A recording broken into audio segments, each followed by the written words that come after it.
What do you think is the #1 betrayal in a relationship? Cheating. Cheating, right?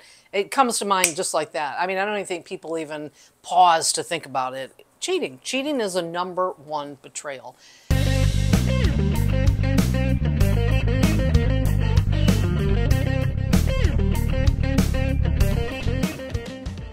As you know, my videos always have a personal touch, as they should, because I don't think I'm going to come on camera and talk about something I know nothing about, or, you know, talk about someone else's experience. So this is, everybody has their views, but when I ask people, and I've asked a lot of people about how they feel about the biggest betrayal, cheating is the '1 thing. I get married at 24 years old, didn't even last 1 year. In this marriage, which was a joke, it ended pretty quick. Why? Because he cheated on me. Come to find out, he got another girl pregnant. He wanted to repair it. He wanted to get back together. He wanted me to raise this child that, you know, it's like, no, absolutely not. I didn't want any part of that because I knew deep down inside, no matter what we did, if he swore, and he did, he promised he would never do it again. Of course, I will never cheat on you again. I love you, but that's when he wanted me back, which of course he didn't love me. I didn't love him. There was no love there. But he would never change. And even if he did, okay, and I'll say that, I'll give that, because people can change. You can't change them. But even if, say, he did change and he never ever cheated on me again, I never ever would have forgiven him. I wouldn't have. But then if you have a situation where the man comes up or a woman comes up and actually gets on their knees and cries and apologizes for doing it, they did a bad thing, they never should have done it, they were drinking or whatever, and then you're going to be angry, but how do you handle that? Are you going to say, oh, okay, I know it was just a mistake, was it? And they put the drinking, because I feel like at that point, this woman or man never would have found out, but they had to own up to it because of their own guilt. You know, they felt like shit for what they did. They felt guilty, and they thought if they owned up to it and told their partner what they had done, that all would be forgiven and forgotten. Well, no, because the truth is it still never goes away. You still did that, and no matter what, the person that has been betrayed will never let it go within their mind. They'll hold it over your head the rest of your life. Everything and anything you do, they're going to keep bringing it up to you and reminding you of how you stepped outside of that relationship, and it's all your fault. So confessing is just stupid, so don't even own up to it. As a matter of fact, your best bet to do is to just don't do it. Hey, how about that? What a concept. Every time I was intimate with him, all I would think about is that he was with another woman. And I knew for me that it wouldn't have been fair to him. And it wouldn't have been. If he really wanted to give it a go and I agreed to it, it wouldn't have been fair, because I would have brought it up. Every time he had gone out and came home late, he's cheating on me. I mean, I never would have gotten it out of my head. I would have always accused him of cheating on me from that moment on. I would never have let that go. It is probably the biggest form of deception in a relationship. And I'm talking about relationships on all levels, not just when you say I do when you get married.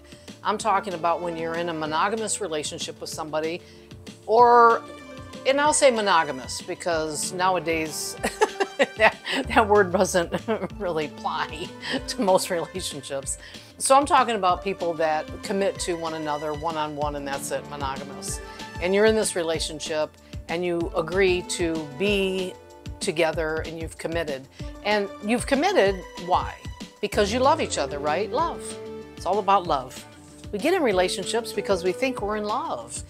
And love is way overused as well, too. I mean, you can have love. I'm talking about being in love and unconditional love, which is so rare. I mean, it just really is. And that's why I say straight up, you may never find it. I mean, you may never find it. You seriously, man, woman, may go through this life without ever having that kind of relationship, but that should be okay. We are not told enough how to get to know ourselves, how to be okay with who we are, and to be okay being alone. And once you do that, And once you let all of this expectation go about it's the thing to do, you have to get married, you have to fall in love, you have to be with somebody, then you can be okay with being with yourself. Then you know what? Then it'll probably show up, because that's really how it kind of works. Sex is very important. The intimacy is incredibly important. And when that trust is broken, when that bond between two people is severed and destroyed, there's really no going back.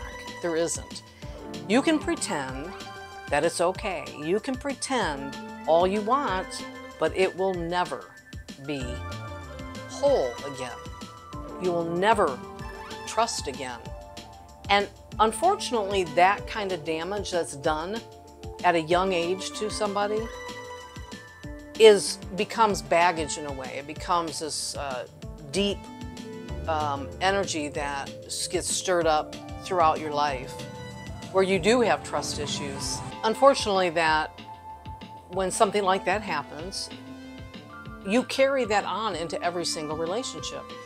And that would have probably been one of my biggest issues. Was I couldn't get into a relationship without thinking I was being cheated on every single time.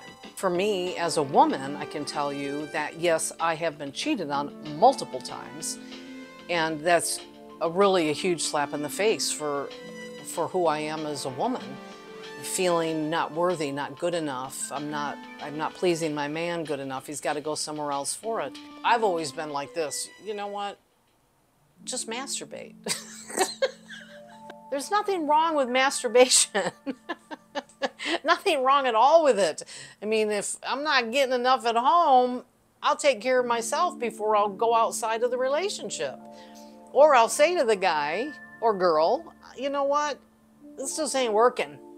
You know, you're not pleasing me, and I really want the sexual pleasure. If I want the sexual pleasure, I won't get in a relationship at all. I'll just sleep around with everybody. Then I'll get all the pleasure I want. Don't commit to anybody. If you're in that kind of relationship, it's really best to cut ties and move on now. Don't waste half of your life trying to make it work, because that's all you're going to be doing all the time, is struggling in your mind, making this work when it didn't work. I think we have a hard time letting go, right? We can't let it go. Once we have it, we're willing to overlook all these things and stay in that relationship and be miserable. And be miserable. I mean, it really is painful. It's just such a hard thing. It is so hard to be cheated on. It really is. It's a hard thing to swallow.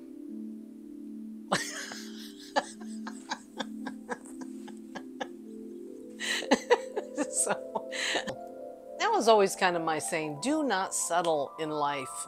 You deserve better.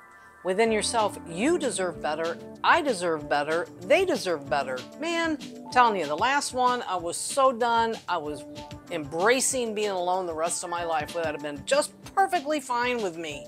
Wash your hands of it, learn from it, and move on. But don't carry the baggage, and I'll say that, because not every man, not every woman is going to be deceptive in that way. And I say, don't lose your trust in people, because it's out there. Just have it a little more awareness. But don't be a freak about it either. The ones that are really paranoid, you know, the paranoid freaks. So when I was married, and I'm not saying his name, and I'm not going to show a picture of him because we were young, immature. I'm over it. But he literally would come home, because he worked third shift, and he would feel the hood of my car to see if I had been out all night and who I was cheating with. He would smell my underwear. He accused me of cheating on him, when all that time it was him that was cheating on me, and I never cheated on him. And they always say that that's really a big sign right there, is if they start accusing you of something, then chances are they're the ones doing it. Don't put up with that shit, because nobody deserves that, because I think it is the ultimate betrayal. That's the one thing that you want to trust in that. Even if throughout your years and as you get old and sex doesn't even play a role in that, you'll come to understand that sex becomes really almost the least important thing in a relationship. It's still the love and the intimacy. It's the kissing, it's the hugging, it's the holding hands. It's that intimacy. And when you break that, you'll never get it back, not with that person. So move on and get a cat. If you're thinking about cheating, if you're thinking about cheating on somebody you claim to love, just end it. Plain and simple. End it. Just like I'm ending the video right now.